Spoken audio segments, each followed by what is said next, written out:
ശക്തമായി മഴ പെയ്തൊരു രാത്രിയാണ് വീടിൻ്റെ വാതിലിൽ ആരോ മുട്ടുന്നത്. ആദ്യം അത് കേട്ടില്ലെന്ന് നടിച്ചെങ്കിലും അടുക്കളയിലെ ഒഴിഞ്ഞ അരിപ്പാത്രം നിറയാതെ വിശപ്പിൻ്റെ വില കുറയില്ലെന്ന യാഥാർത്ഥ്യമാണ് വാതിൽ തുറക്കാൻ പ്രേരിപ്പിച്ചത്. മാഷോ? ഉറക്കച്ചുവയുടെ വാതിൽ തുറന്നെങ്കിലും മഴയത്ത് നനഞ്ഞ് കുളിച്ച് മുന്നിൽ നിൽക്കുന്ന മാഷിനെ കണ്ടപ്പോൾ ഞെട്ടനോട് ചോദിച്ചു പോയി, എന്താ എനിക്ക് വന്നൂടെ?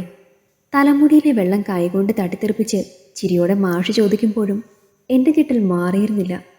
അല്ല മാഷേ, അത് എന്തൊക്കെയോ പറയണമെന്നുണ്ടായിരുന്നെങ്കിലും മാഷിനോട് എന്താ പറയേണ്ടതെന്നറിയാതെ ആരെങ്കിലും കാണുന്നുണ്ടോ എന്ന് ചുറ്റും കണ്ണോടിച്ചു. ഞാൻ ഉള്ളിലേക്ക് കയറിക്കോട്ടെ?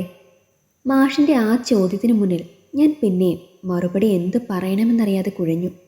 എൻ്റെ മറുപടിക്ക് കാത്തു നിൽക്കാതെ മാഷ് എന്നെയും കടന്ന് ഉള്ളിലേക്ക് കയറി.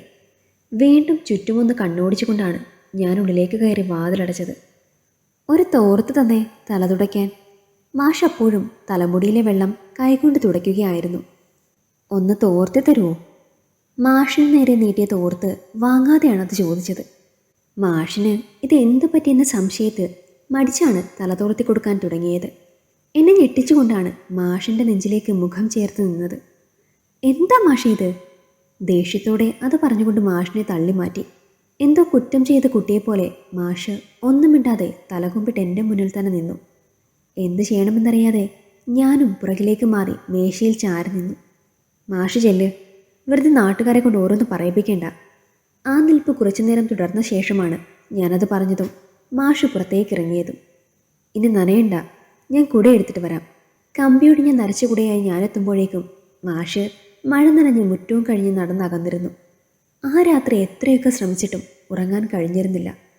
കണ്ണടയ്ക്കുമ്പോഴെല്ലാം മനസ്സിൽ തെളിഞ്ഞു വരുന്നത് മാഷിൻ്റെയും ടീച്ചറുടെയും മുഖമാണ്.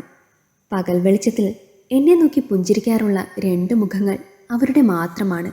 പിറ്റേന്ന് രാവിലെ കവലയിൽ വെച്ച് ഞാൻ മാഷിനെ കാണുമ്പോൾ പതിവ് പോലെ പുഞ്ചിരി തന്നെ കടന്നുപോയി. ടീച്ചർ പോയ പിന്നെ മാഷ് ആകെ ഒറ്റപ്പെട്ട അവസ്ഥയാണ്. ആ പഴയും ചിരിയും ഉത്സാഹവും ഒന്നുമില്ലിപ്പോൾ.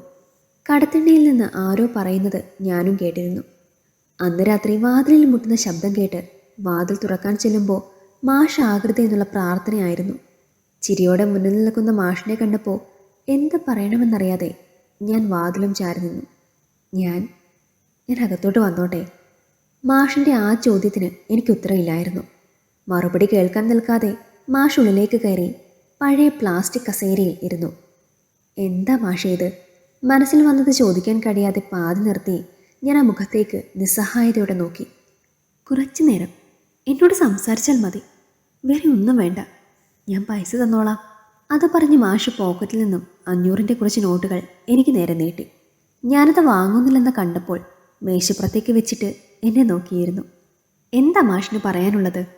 ആ ചോദ്യത്തിൽ ഉള്ളിലെ ദേഷ്യം പുറത്തേക്ക് വന്നതുകൊണ്ടാകും മാഷ് അല്പനേരം ഒന്നും മിണ്ടാതെയിരുന്നത്. എന്നോട് കുറച്ച് സ്നേഹത്തോടെ സംസാരിക്കുമോ? ആ ചോദ്യത്തിന് മുന്നിലാണ് ഞാൻ പതറിപ്പോയത്. സ്നേഹം. ജീവിതത്തിൽ സ്നേഹം കിട്ടാത്ത ഒരാൾക്ക് എങ്ങനെയാണ് മാഷെ സ്നേഹത്തോടെ സംസാരിക്കാൻ കഴിയുക? എൻ്റെ ആ ചോദ്യത്തിൽ മാഷും ഏറെ നേരം നിശബ്ദനായി. ശരിയാണ്, സ്നേഹം കിട്ടണമെങ്കിൽ ആദ്യം സ്നേഹം കൊടുക്കണം. ഒരു ദീർഘനിശ്വാസത്തോടെ മാഷത് പറഞ്ഞ് കുറച്ചു നേരം തല കുമ്പിട്ട് നിന്നു. ഞാനേ ഈ പിള്ളേരെ തല്ലിയും വിരട്ടിയും പഠിപ്പിക്കുന്ന മാഷായിരുന്നു. ഞാൻ പഠിപ്പിക്കുന്ന പിള്ളേരെല്ലാം നല്ല മാർക്ക് വാങ്ങണമെന്നുള്ള വാശിയായിരുന്നു എനിക്ക്.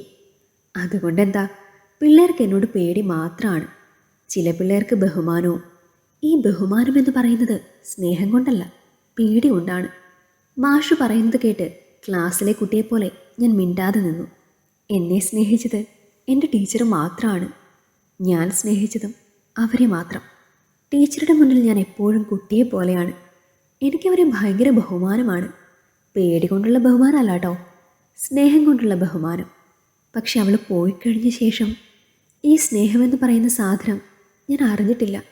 പുറത്തിറങ്ങിയാൽ എല്ലാവർക്കും ബഹുമാനം. ഞാൻ എന്തേലും മിണ്ടിയാൽ അതിന് മാത്രം ഉത്തരം തരും. എന്നോട് ആർക്കും മിണ്ടാൻ വയ്യ. ആരും മിണ്ടില്ല, എനിക്കറിയാം. നിനക്ക് പോലും എന്നോട് മിണ്ടാൻ പേടി. എനിക്ക് പറ്റുന്നില്ല ഇങ്ങനെ ജീവിക്കാൻ. മനസ്സ് തുറന്ന് ആരോടും മിണ്ടാതെ, മനസ്സ് തുറന്നൊന്ന് ചിരിക്കാൻ കഴിയാതെ എനിക്ക് പറ്റുന്നില്ല. അത് പറഞ്ഞ് മാഷ് തലകുമ്പിട്ട് തേങ്ങലടിക്കുമ്പോൾ എന്ത് പറഞ്ഞ് ആശ്വസിപ്പിക്കണമെന്നറിയാതെയാണ് മാഷിൻ്റെ അരികിലേക്ക് ചെന്നത്. പെട്ടെന്ന് ഇടുപ്പിൽ വട്ടം പിടിച്ച് വയറിൽ മുഖം ചേർത്ത് മാഷ് പൊട്ടിക്കരഞ്ഞു തുടങ്ങി. കരച്ചിൽ അവസാനിക്കുന്നത് വരെ അനങ്ങാതെ ഞാനും നിന്നു. എന്നിലും വലിയവനാകണമെന്ന വാശിയോടെയാണ് മക്കളെ വളർത്തിയത്. അവസാനം അവർ അവരവരുടെ സ്വാതന്ത്ര്യം തേടി പറന്നുപോയി. ഇപ്പോൾ വലിയ തിരക്കല്ലേ അവർക്ക്. അവരുടെ അമ്മ മരിച്ചപ്പോൾ വന്നു, കണ്ടു, പോയി. അച്ഛനെ ഒന്ന് ആശ്വസിപ്പിക്കാൻ പോലും അവർക്ക് സമയമില്ല. തിരക്ക്. അതുകൂടി പറഞ്ഞാണ് മാഷ് വയറിൽ നിന്ന് മുഖമുയർത്തി കണ്ണുനീർ തുടച്ചത്. മാഷിൻ്റെ അരികിലേക്ക് കസേര നീക്കിയിട്ട് ഞാനും വരുന്നു. എനിക്ക് ആരോടെങ്കിലും മനസ്സ് തുറന്നൊന്ന് സംസാരിച്ചില്ലെങ്കിൽ ഭ്രാന്ത് പിടിക്കുമെന്ന അവസ്ഥ. അപ്പോഴാണ് ഞാൻ തിരിച്ചറിഞ്ഞത്, എല്ലാം സമ്പാദിച്ചു, പക്ഷെ മനസ്സ് തുറന്ന് സംസാരിക്കാൻ നല്ലൊരു സുഹൃത്തോ കൂടെപ്പിറപ്പോ മക്കളും ഇല്ലെന്ന സത്യം. എല്ലാത്തിനും കാരണം ഞാൻ തന്നെയാണ്. എൻ്റെ സ്വഭാവം. അത് കാരണം എല്ലാവർക്കും എന്നോട് പേടി. അപ്പോഴാണ് നിന്നെ ഓർത്തത്. പക്ഷെ നിനക്കും, ശരീരം വിൽക്കുന്ന നിനക്ക് പൈസ തന്നാൽ മതിയെന്ന് കരുതി. പക്ഷേ എൻ്റെ ചിന്തകളും ഞാൻ മനസ്സിലാക്കിയതും ഒക്കെ തെറ്റായിരുന്നു. ഞാനാണ് വലിയ ശരിയെന്ന് കരുതിയ ഞാൻ വെറും തോൽവിയാണെന്ന് എനിക്ക് മനസ്സിലായി. മാഷ് പറയുമ്പോൾ മിണ്ടാതെ കേൾക്കാനല്ലാതെ അഭിപ്രായം പറയാൻ എനിക്കറിയില്ലായിരുന്നു. അല്പനേരം കൂടി ഇരുന്ന ശേഷം മാഷ് പുറത്തേക്കിറങ്ങി. ഞാൻ വാതിൽക്കലേക്ക് ചെല്ലുമ്പോൾ മാഷ് തിരിഞ്ഞ് എന്നെ നോക്കി. നന്ദിയുണ്ട് സുലോചനെ. ചിരിയോടെ അത് പറഞ്ഞ് മുറ്റത്തേക്കിറങ്ങി ഇരുട്ടിലേക്ക് മറയുമ്പോഴും എൻ്റെ മനസ്സിൽ ആ ചിരിക്കുന്ന മുഖമായിരുന്നു. എന്നെ നോക്കി അത്രയും സ്നേഹത്തോടെ ആരും ചിരിച്ചിട്ടില്ല. അത്രയും സ്നേഹത്തോടെ എന്നെ ആരും പേര് വിളിച്ചിട്ടില്ല. അന്ന് ആദ്യമായി ഒരാൾ വീട്ടിൽ നിന്ന് ഇറങ്ങിപ്പോകുമ്പോൾ എനിക്ക് അതിയായ സങ്കടം വന്നു. അന്ന് ആദ്യമായി ഒരാളോട് വീണ്ടും വരണമെന്ന് പറയാൻ മനസ്സ് കൊതിച്ചു. പിന്നെയുള്ള പല രാത്രികളിലും മാഷ് വീട്ടിലെ നിത്യസന്ദർശകനായി. പല രാത്രിയും പുലരുവോളം നമ്മൾ സംസാരിച്ചിരുന്നു, പൊട്ടിച്ചിരിച്ചു. സന്തോഷത്തോടെ കണ്ണു നിറഞ്ഞ് പിന്നെ കാണാമെന്ന വാക്കിൽ പിരിഞ്ഞു. എനിക്കിപ്പോൾ മാഷിനെ പേടിയില്ല.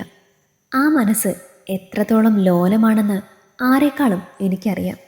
ഇപ്പോൾ മനസ്സ് നിറയെ മാഷിനോട് ബഹുമാനം മാത്രമേ ഉള്ളൂ, സ്നേഹം കൊണ്ടുള്ള ബഹുമാനം. ആ ഒരു രാത്രി മാഷ് വരുമ്പോൾ കയ്യിലൊരു കവറും ഉണ്ടായിരുന്നു. അതെനിക്ക് നേരെ നീട്ടുമ്പോൾ ഞാനൊന്ന് മടിച്ചാണ് വാങ്ങിയത്. നീ ആ സാരി ഒന്ന് ചുറ്റിവാ. ഞാൻ മാഷിനെയും കയ്യിലിരിക്കുന്ന ചുവന്ന സാരിയെയും മാറി മാറി നോക്കി. പോയി വരാൻ പിന്നെയും വാങ്ങി കാണിക്കുമ്പോൾ സാരിയുമായി മുറിയിലേക്ക് കയറി. നിന്റെ കയ്യിൽ ചുവന്ന പൊട്ടുണ്ടാകുമോ? വലുത് ഉണ്ടല്ലോ, അതും ഇട്ടോ. മാഷ് വിളിച്ചു പറയുമ്പോൾ എനിക്ക് ആദ്യം ചിരിയാണ് വന്നത്. പാതി പൊട്ടി അലമാരയിലെ ചില്ല് ഗ്ലാസ്സിൽ നോക്കി നിൽക്കുമ്പോൾ ചിരി മാറിയ അന്ന് ആദ്യമായി എൻ്റെ മുഖത്ത് നാണം വന്നു. നോക്ക് മാഷേ. ഞാൻ സാരി ഉടുത്ത് മാഷിൻ്റെ മുന്നിൽ പോയി നിന്നു. മാഷ് കണ്ണെടുക്കാതെ എന്നെ തന്നെ നോക്കിയിരുന്നു. പിന്നെ അടുത്തേക്ക് കൈകാട്ടി വിളിച്ചു. നെറ്റിയിൽ ഞാൻ തൊട്ട സിന്ദൂരം മാഷ് വിരലുകൾ കൊണ്ട് ഒന്നുകൂടി വലുതാക്കി. ഇപ്പോഴാണ് സുന്ദരിയായത്. അത് പറഞ്ഞ് മാഷ് അല്പം മാറി നിന്ന് എന്നെ നോക്കി. ആ നോട്ടം നേരിടാൻ കഴിയാത്ത വിധം എന്നിൽ നാണം വന്നുകൊണ്ടിരുന്നു.